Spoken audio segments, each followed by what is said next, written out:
I'm joined today by Pedro Charbel as well as David Adler. If you could both introduce yourself, we'll start with Pedro. Hey Nick, hey David, good to be here. I'm Pedro Charbel. I'm in charge of international relations and human rights for the PSOL parliamentarian group in Congress, and also ahead of this in our party's foundation, the Foundation Lauro Campos Marielle Franco. Happy to join you. Nick, great to be here. I'm the Progressive International's General Coordinator and a political economist by training. I'm sure we'll get into some of these questions of political economy and how they apply to the recent election result in Brazil that Pedro and I shared on that night in Sao Paulo on Sunday, watching the results come in. Great. So let's jump right into it because there's a lot to talk about. So last Sunday was the first round of the presidential elections.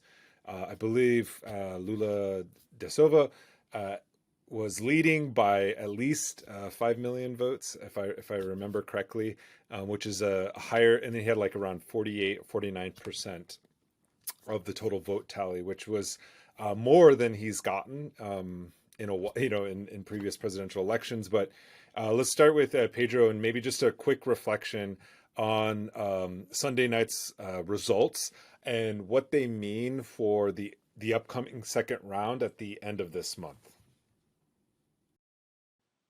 Sure. Well, so first of all, like nobody expected this would be an easy election to win. We were all very confident. We believe we're going to win. Statistics are on our side, and the campaign as well. And of course, the general feeling of the Brazilian people that this has to be done. They really want to get over Bolsonaro. So when we see the results, of course, there's a shock. People were waiting to win on first turn. There was this high expectations. Militants, people on the streets, they believed that could happen, and polls were pointing into that direction. However, there is something those polls did not catch, which is the silent vote to Bolsonaro, and those who are more anti-PT than they are anti-Bolsonaro, and they were showing up on polls supporting Ciro Gomes and Simone Tebet, the other candidates on the fourth and third position, respectively.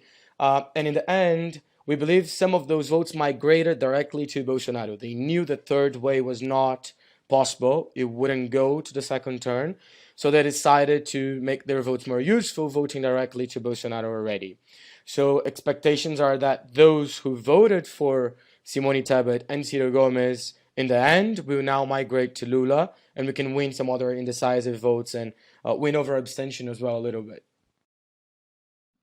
Yeah, I think that there was a rather quixotic hope and expectation, not just in Brazil among the militants working on this campaign, but perhaps even more strongly and even more delusionally at the international level, that Brazil was going to buck the trend that we see across Latin America and around the world and go for this full-scale expulsion or eviction of not just the figure of Bolsonaro, but Bolsonarismo and the extreme right. There was a hope, an almost savior-like adulation of the figure of Lula, that this election was going to, finally bring sanity back to our democracies, bolster its institutions, and get some of these crazies, some of these deplorables, to borrow a word that I think actually does translate well across political cultures for the way in which some of the more kind of self-respecting, I'm putting that in air quotes, factions of Brazil's political classes looked at these extreme right radicals.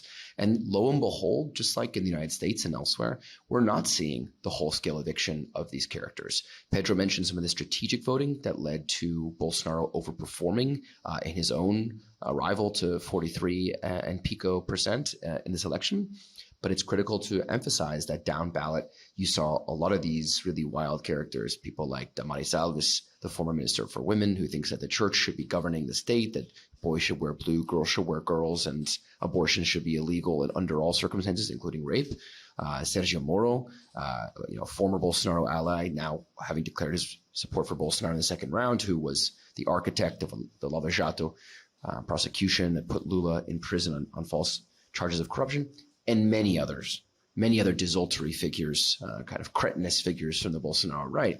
And I think time and again, we're realizing in Brazil as elsewhere that it's not going to be as easy as waking up from a nightmare, that the hard work of fighting the far right, which is a fundamentally political and economic question of providing for people's needs, bolstering faith and confidence in what the state can provide. It's not just a question about, humiliating them in public and dunking on their tweets, nor is it about calling in the gringos to say we're scared about the fate of democracy. It's going to have to be handled by the Lula government that we are confident will come to power in January, with a program that begins to really take care of people and build back their confidence in a social and democratic state that really responds to their core needs. Yeah, if I can just add into that, Nick, it's true that some of these Bolsonaristic figures were elected. Former ministers, Bolsonaro, the most lunatic ones, are there now in Senate and in the chamber. In the chamber, the fourth most voted deputy, federal deputy from São Paulo, was Ricardo Salles, the guy responsible to rape off the Amazon and all the environmental policies. But it's also true that some of them lost and were not elected in this election. So it shows that even Bolsonarism is trying to realign, is trying to remake their strategy, and that the left, and in this case, in many states led by PSOL, is positioning itself in a good place that is winning over those people. So in São Paulo, Bolsonaro's son, Eduardo Bolsonaro, who had a recording vote in the last election of over 1 million votes, felt down to the second position, to the third position actually, with way fewer votes, and in first place was elected Guilherme Boulos, the homeless workers movement leader, who is PSOL candidate from the municipality of São Paulo in the last election and was our presidential candidate into the 2018 election with over 1 million votes. So it's true that some of these figures will be there, and in the Senate is horrible. They will be there for 8 years. This is a long fight we are entering, but we had some very good wins as well in the legislative. Talk about, I guess the last time the three of us were actually in a room together was last year, and we sat around and we met and discussed and dialogued with a lot of the kind of progressive forces of the left, the various social movements. We talked with the MST, the MTST, PSOL, PT, the Workers' Party, Lula's party. But one thing that was really that really stuck out to my mind is that Bolsonaro isn't just some kind of lunatic, who's out there just saying wild things. He's actually backed by a certain, interests in big capital. And Pedro, can you describe those kind of industries that are backing him and why they have a vested interest in the outcome of this particular election? Interesting if you look into the voting map and you see, Nick, the places we were talking all the time when you were here in Brazil, can you hear me now? Okay. So the places we were talking all the time in the Brazilian map where the agribusiness is expanding and taking off the Cerrado and the Amazon right in the middle east of the country and going up north. If you look into the voting map, those are areas that totally voted for Bolsonaro. So it's not by chance that these key places in Brazil for this brutal agribusiness industry that is destroying the Amazon and exporting soy to Europe and China and the US, all those places, they are mining indigenous land, they are cutting the forest in the middle. They are controlled by very powerful groups. Of course, the southeast of Brazil, where you have industrial power, the financial power, those who have actually the 1% in Brazil, some of these people are still with Bolsonaro. What is happening now is that even the economic power is also realigning. Agribusiness has split already. Not all agribusiness is supporting Bolsonaro because his environmental policy was so horrible and devastating that international community started looking into it, and threats of boycotts and legislations, even the free trade agreement between Mercosur and the European Union was put into question because of all these predatory actions against the environment, against indigenous people, against quilombolas. So there's part of the agribusiness and part of the industrial world. There is also worry that even if Bolsonaro was benefiting them somehow, it wouldn't be the best strategy. Others already understood that economically it makes no sense because our economy is not going well. And it's true that no matter how much they try to feel into the anti-PT sentiment, those people made more money in the Lula government than they're making with Bolsonaro.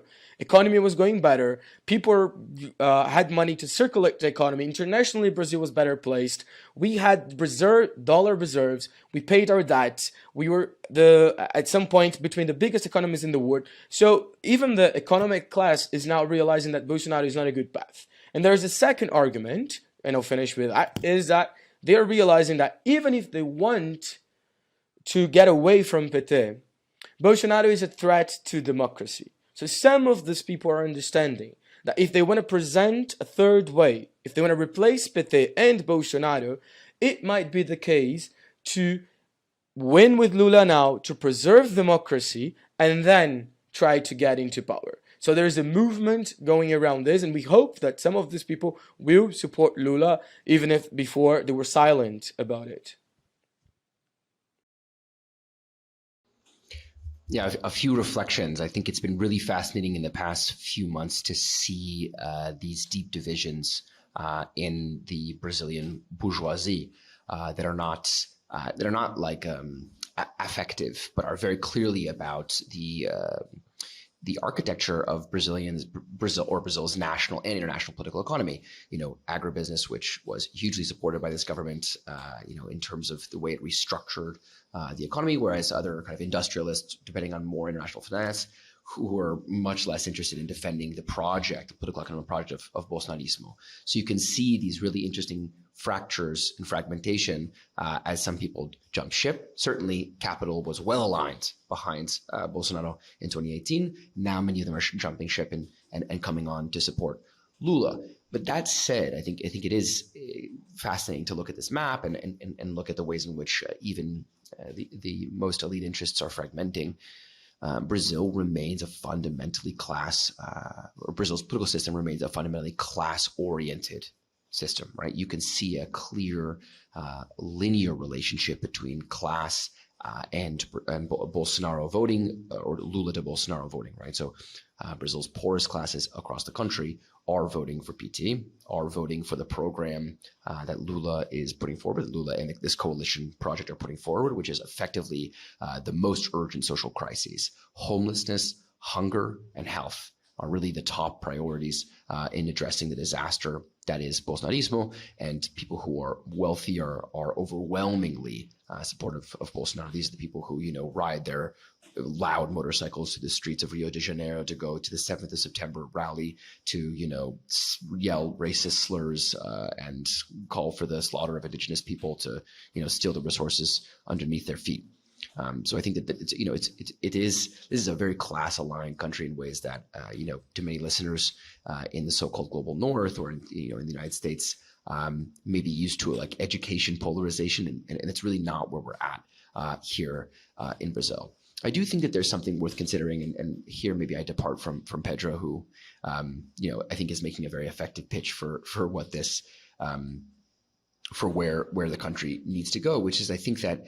I worry that there is a tendency to confusion, a local tendency for international tendency. So, for example, let's take inflation, right? The world is going through an inflationary wave, and I think there's a tendency to see that general inflationary wave through a domestic lens, to say, oh, it's Petro's fault that there's inflation in Colombia. It's Boric's fault there's inflation in Chile. Or it's Bolsonaro's fault there's inflation in Brazil.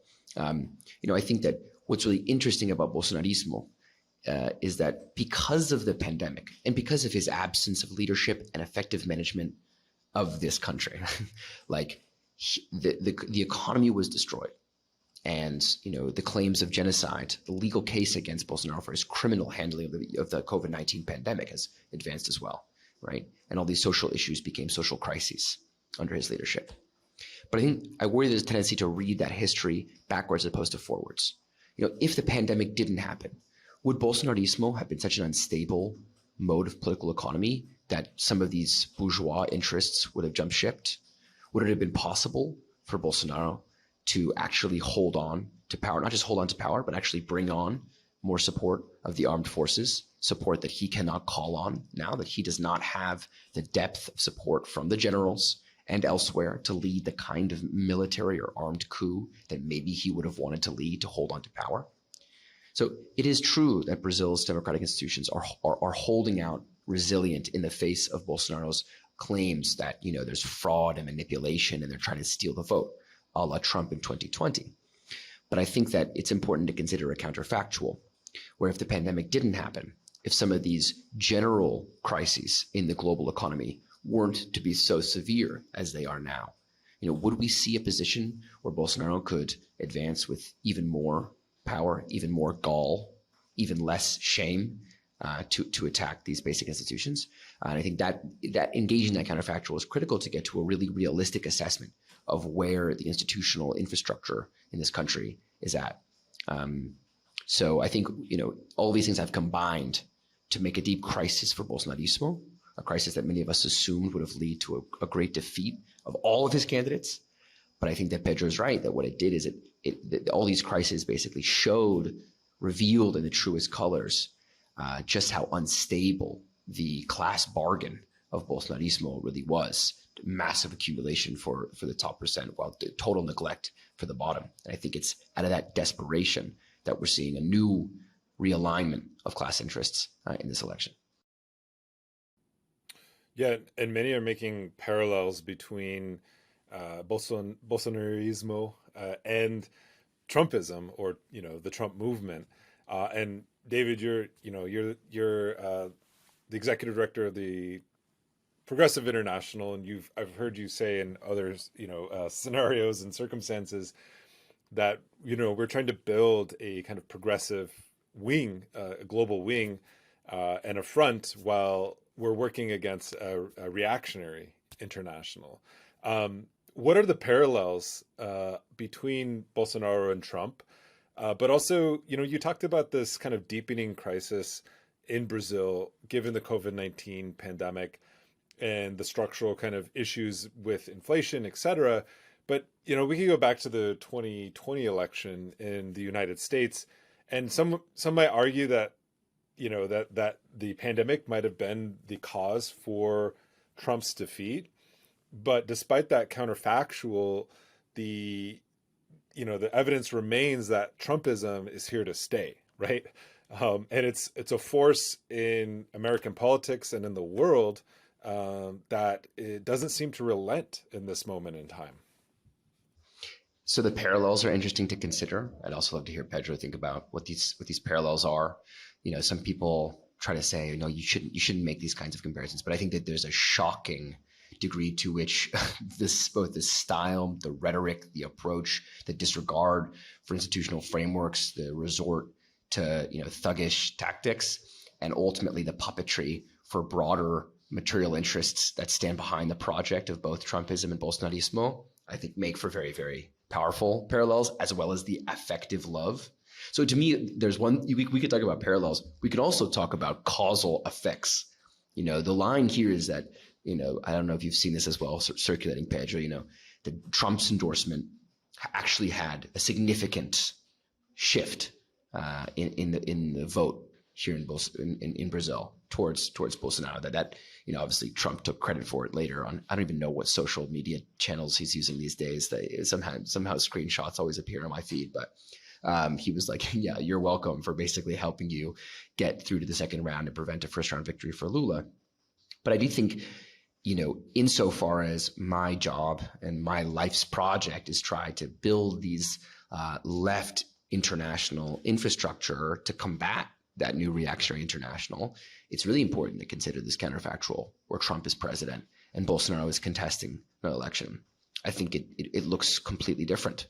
And that's not to give Joe Biden lots of credit or try to bolster the credentials of the United States as some great defender of democracy and the Democratic Party as the principal promoters of, the democratic ideal.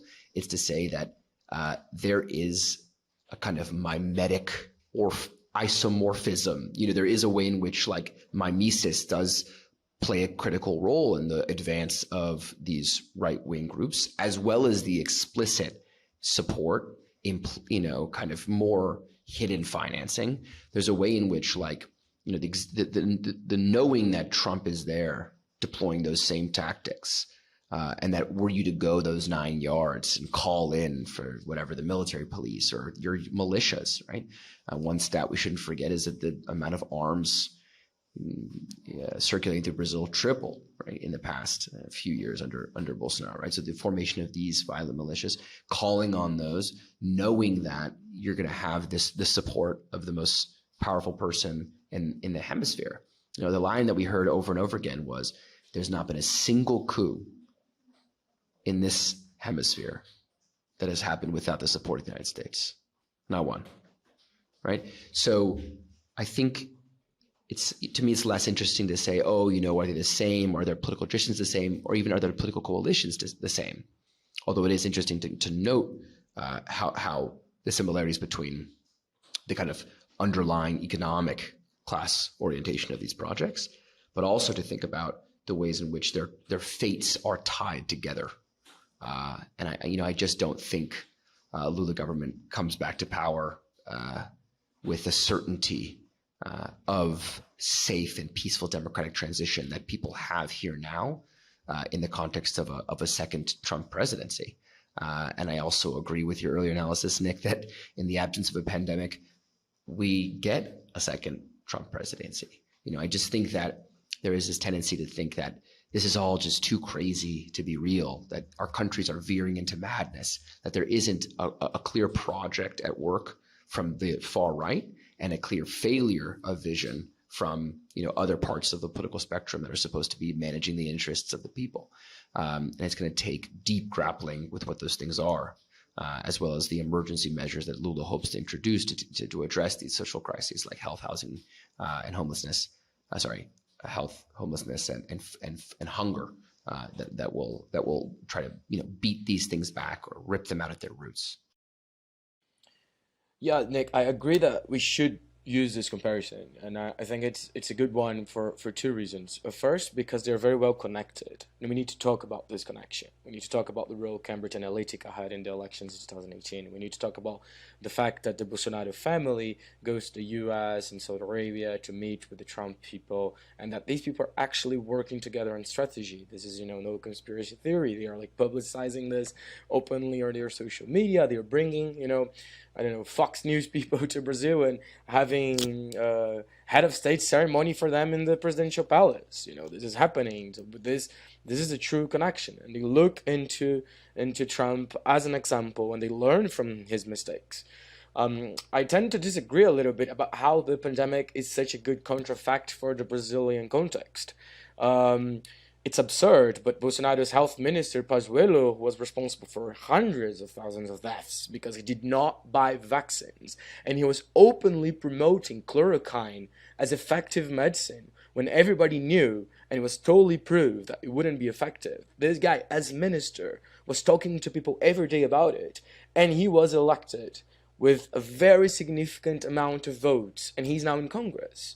So people... And there are many explanations to this, but people forgot the deaths of COVID. Those deaths have been, because we suffer too much, maybe we can't handle the grief, because there are tons of things happening, because Bolsonaro is so horrible, because, because they won the narrative. There are several lines of explanations that we could discuss here, and it would take a little bit longer. But the fact is that this grief hasn't been processed in a political way, in a collective way. People forgot about it.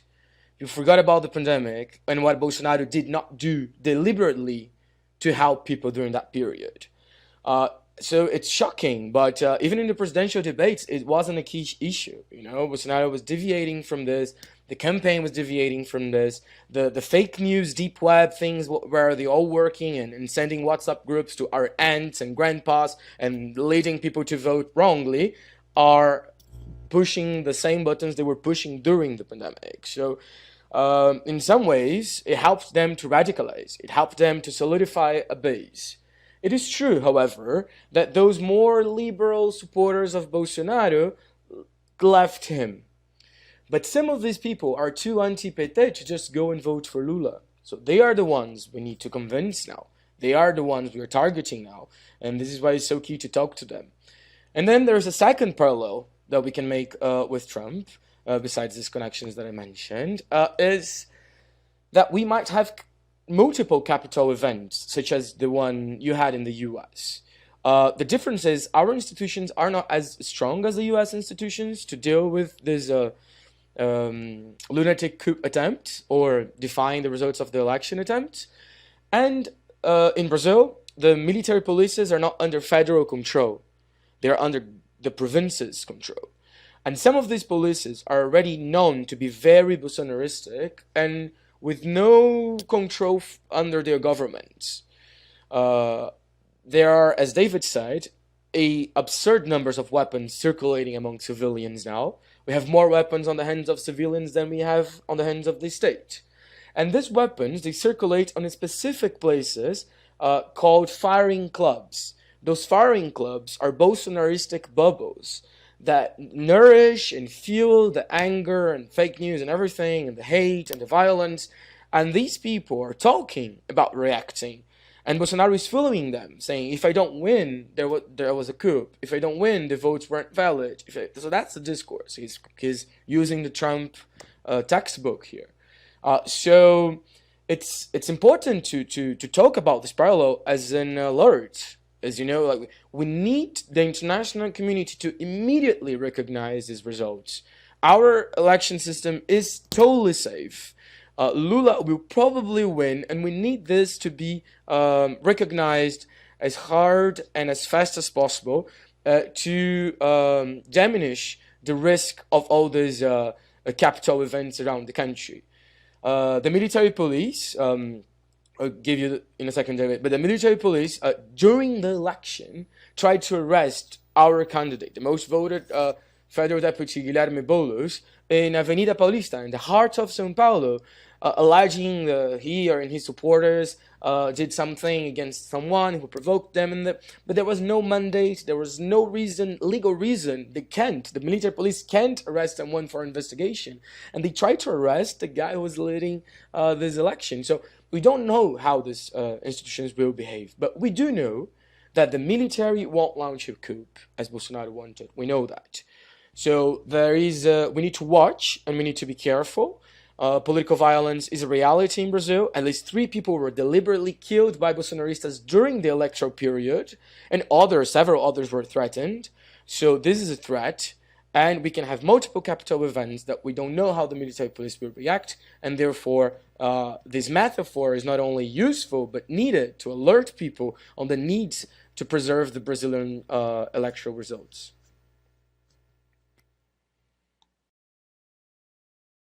Though it's really interesting to think about what the impact of Bolsonaro's overperformance is on these threats to democracy. Because even now, if you look at Bolsonaro's tweets, you can see a change in rhetoric from earlier in the election. Early election, he was just acting like a lunatic. I mean, of course, he can't escape being a lunatic, quote, tweeting Mark Ruffalo with a video of himself shirtless, dancing. He's really such a buffoon. But I think that, before the idea was, if he was going to get 37% or something, if he's going to get blown out, if Lula wins in the first round, there were rumors of plans to exfiltrate him, get him on a plane, go to Abu Dhabi, never respect the results, kind of live like a criminal on the run, trying to, lead a kind of counter-revolutionary measure, mobilizing his militias. I think that put him in a position of real substantial danger. And therefore, I think that put Brazilian democratic institutions in some danger. What's interesting now about the shift in rhetoric is now he's talking like, this is a tremendously important historical election. We must come together to think about the future of our democracy. He's speaking in this very official language.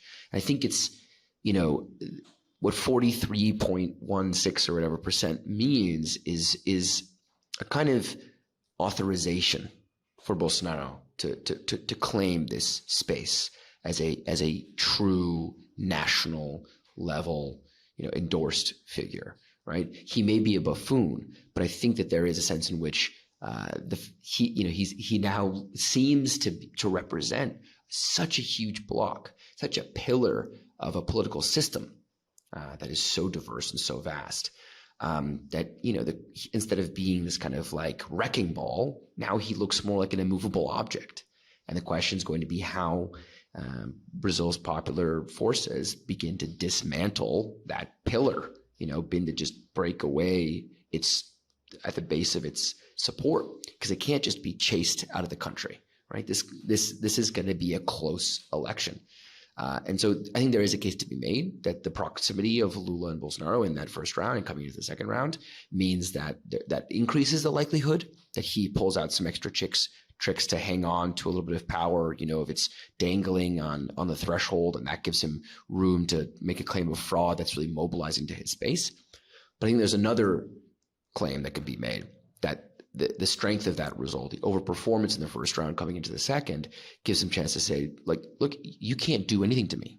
What are you going to do to the guy who just won 46, 47% of the vote? Are you really going to try to prosecute me? I think that there's a counterweight to some of this conversation that comes with the strengths of that result. That's not to diminish the urgency of what Pedro is saying about the mobilization of the international community to defend the integrity of these elections and stand by the people on the streets. It's always our people who are the most vulnerable to these militias, who are most vulnerable to political violence. But it is to say that, we can't simply focus on the day of the election, the week of the election, because, these risks escalate hugely moving into the period of Lula's governance. And moving into the period where we actually need to win, not just at the ballot box, but need to win those reforms and those programs that are actually going to address the social crises like health, housing, and hunger that are now escalating across the country. And so, it's kind of all eyes on Brazil, but it's sort of never take your eyes off Brazil, as these months of transition move us towards a Lula government, building out that coalition and trying to, like I said, rip Bolsonarismo out from its root and attacking kind of, tough on Bolsonaro, tough on Bolsonarismo, if you want to use an old adage. But I think that's where we're headed in the next few months. And given these kind of claims of a fraudulent election and kind of building the case, I mean, it's kind of weird because it's what you're both saying. It's almost as if Bolsonaro doesn't, he believed the polls that proved him, and everyone else, or these pollsters, wrong, because he did perform better than what the polls had suggested. But I also, it's kind of an interesting, I've been trying to mull over the results of this election. On one hand, it's like there's kind of been a little bit of melancholy on the left around, Lula not just having a blowout, but I mean, he still performed really well, given the circumstances. But then also there's this kind of like also this kind of disbelief that Bolsonaro himself performed better than expected. And you said earlier, Pedro, that the kind of strategy of the left right now is to like win over those those kind of key voters, or those what we would call, like in the United States, swing voters, to Bolsonaro's side. And just one aside really quickly, I just wanted to point this out. The difference between Bolsonaro and Trump, these kind of elections, is that like Trump lost by he was ruling by a minority just because of the nature of U.S. presidential elections. Like, let's just be clear, there was no popular vote that swept him into power, whereas Bolsonaro is a little bit of a different case because there's two different kind of electoral processes. But in this case, like going back to that kind of left strategy, like why, like how does PT and the left in this moment mobilize beyond its base to get people to the ballot box? But also, what does that mean in terms of the coalitions that have to be built and solidified to secure a win?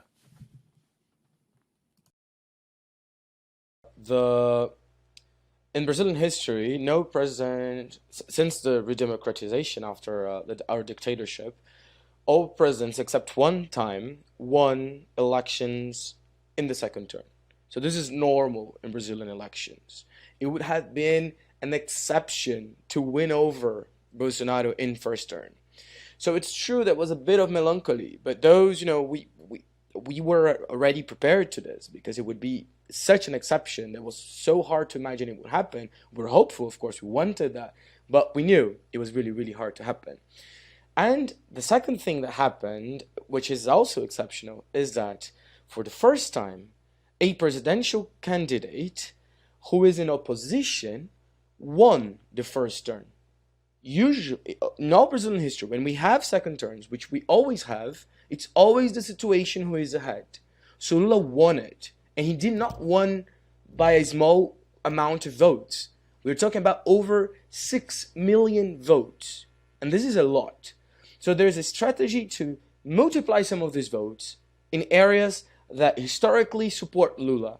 As David said, the poorest areas of the country, the peripheral zones and urban areas, the northeast. We can have more votes now. We had a lot already. We won in those areas, but we want more. So this is the first thing we're going to do. The second thing are those swinging votes. As I said, we believe that most of the people that were betting on the third way, which was never a possibility, but they were betting on it because they are anti-PT and anti-Bolsonaro.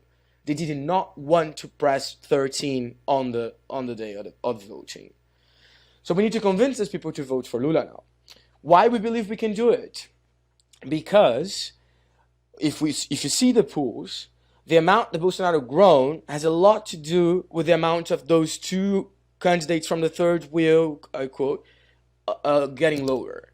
So those who were more anti-PT already migrated to Bolsonaro. So we can talk to these people. And we are doing this. So today, PDT and Ciro Gomes, the candidate who was in fourth position, announced their support to Lula. So this happened already. Simone Tebet, the other candidate, will do it soon. So the other two most voted candidates have or will endorse Lula in this process. Other parties we are talking to them, we're bringing them to the table. There was a worry, from us included, that going to second turn would mean having to make concessions for support on the program. And those concessions, of course, are being claimed openly by the traditional liberal right wing, who was, and we need to talk about this here because it's really, really important, they were the big losers of this election. PSDB, the traditional right wing, was the one who started this whole process. Back in 2014, we did not recognize Dilma's victory and started a coup.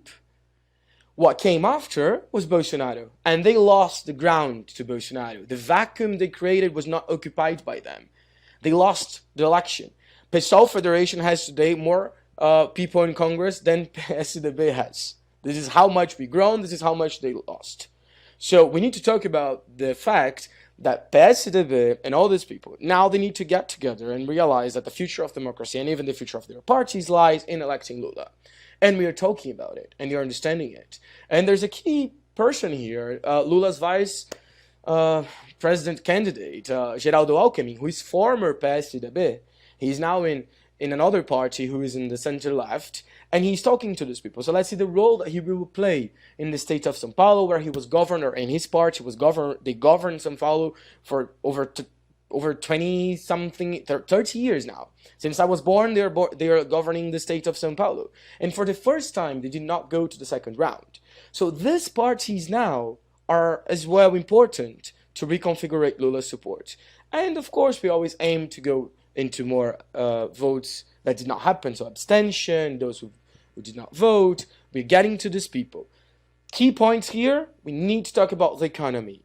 There's no point about calling Bolsonaro a genocide. Like the statics, the parts of the left used in the first turn, they're not effective.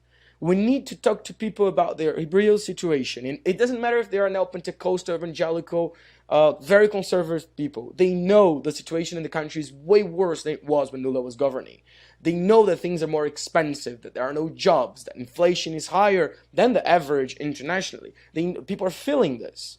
So we need to communicate to them on this. And I believe the Lula program does communicate to them. And in this sense, we are hopeful that we won't make concessions on this process.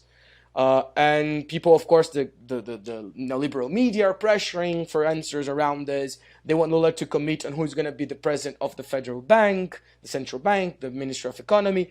And there is no point of discussing ministers really now. We need to win this election and then discuss this. So this is our line. I think it would be successful.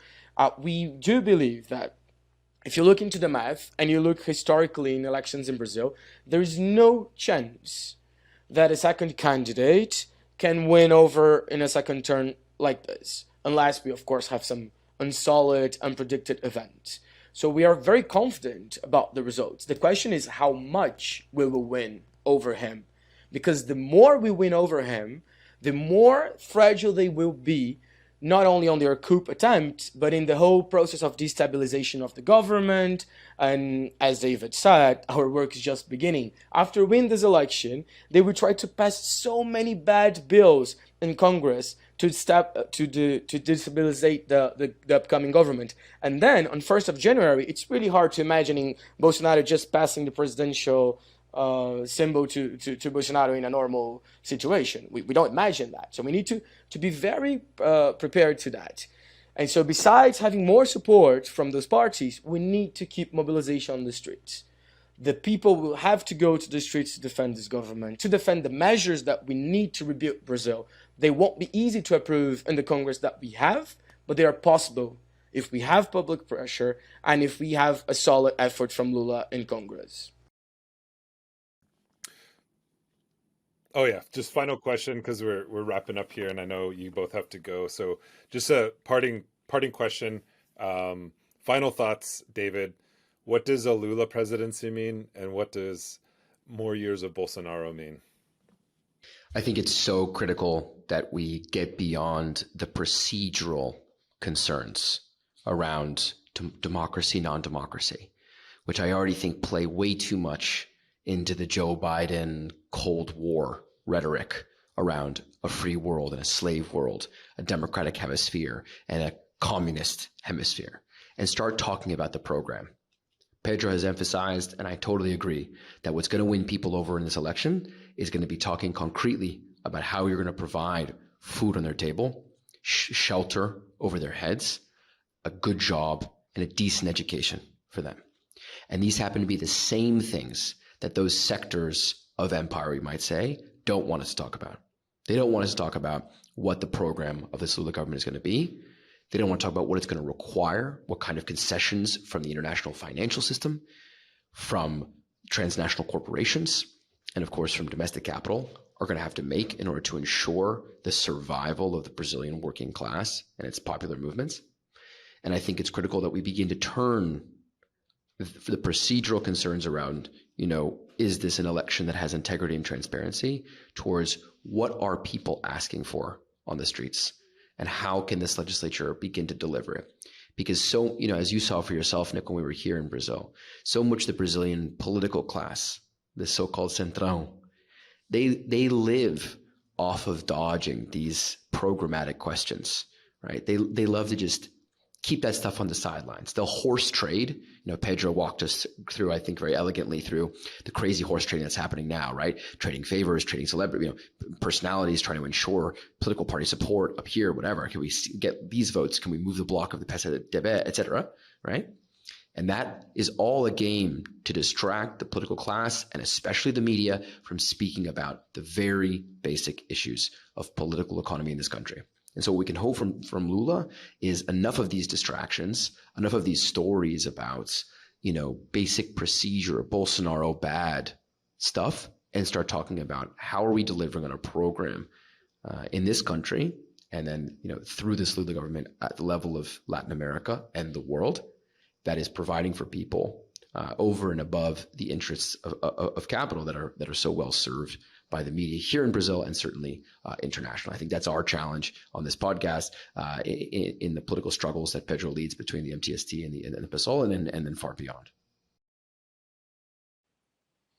Yeah, Nick, this is the most important election of our history. So I think we're all into this. We're very hopeful, as I said, but we're also very realistic about the fact that Bolsonarism won't be over by just winning this election. So the work we're doing now is a work that we will sustain, is a work that will have to be deepened in the coming years. We're doing this through the homeless workers movement. We're going, back to the basics, where churches were offering people community and then brainwashing them, the key now Pentecostal churches, we're offering them solidarity kitchens, where people can get together and have a sense of community, and by that they're building connections and movement, where we're going on the streets, we're taking the streets, we're taking positions in power, and this will continue. And what we do believe will happen now is that this next 4 weeks will be really, really hard. A lot of fake news, a lot of threats, a lot of people are afraid. But if we manage to talk real, concrete proposals to the people, if we manage to show them how Bolsonaro is not capable, this is something people understand, he's not capable of leading the country out of this crisis. He's unable to do it. He's angry. He governs with hate. He has no concrete proposals for economy. He has no sympathy for people who are starving. He denies that starvation is happening in Brazil. Food insecurity is reality for 30 million people in the country, and he denies that. So people know the reality. So we need to be able to show them that. And with that, we will win. If we win big, we have more power to make what we need to do. And even if we don't win big, we will keep the mobilization. In Congress, the situation is not worse than what we had now, actually. They have this, the Bolsonaro party is the biggest party now, but if you see the whole picture, it's pretty much what we have now. Some would say that the Congress now would be even worse to Lula to govern with than the new one. So there is a good chance that we can actually rebuild this country. We can't make mistakes. We need to communicate right. We are on the right side of history, and we will put Bolsonaro into the garbage soon enough. And he will likely be someone who will disappear from Brazilian politics and be, some kind of clown around it. But the seeds he planted will be there for a long time. And we need to deal with them. It's not only about Bolsonaro, it's about all this, former ministers and key people from his government that are now in power positions and are growing, and they will show up for the next presidential elections. So we need to keep rebuilding our life, renewing our quadros, thinking about the future, what comes after Lula. This is a long-time project, and we are invested on that, and we will win. Yeah, all our hearts are with Brazil right now and the Brazilian people. And just some closing thoughts, the question of hunger looms large in Brazil, and Brazil being a major exporter of food kind of just represents the contradictions and the ways that imperialism has used Brazil as a resource colony for food, for GMOs, and all kinds of things like that. So the materials to build the kind of society that Lula and yourself through MTST, MST, all the various social movements, the indigenous movements, the Afro-descendant movements, the materials are there for the society. It's just reorganizing the kind of political will and the political power to make a more just society that will reverberate not just in Brazil, but throughout the world. And I want to thank both of you, Pedro and David, for joining us. This is a really wonderful conversation.